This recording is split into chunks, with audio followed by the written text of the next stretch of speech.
نن په د نوشہرہ کیڼ کې یو ډیر غټ احتجاجي مظاهره وشو.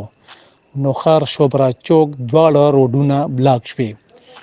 دا مظاهره نن دا مارچ موږ د فلسطینی میندو خویندو ورونو بچو د سره د یکجهتۍ لپاره راغوښتې او ماشاءالله دا مارچ دا به د دې نه هم لوی و، د دې تعداد به لوی و.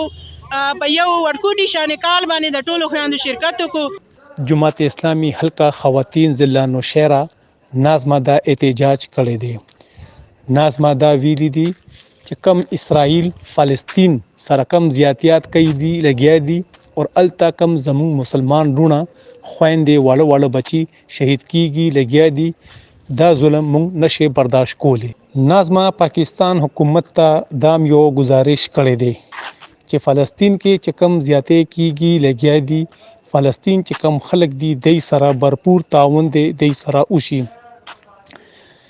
نازمه دا میناو کو چې التا فلسطین کې چې کم خلک مسلمانان دي هغه ته دارو بلستان هر څه بکار دي.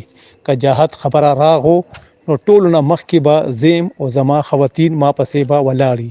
کیمرامین ټیم سره سرفراز درانی، پیام خیبر نیوز، نوشہرہ.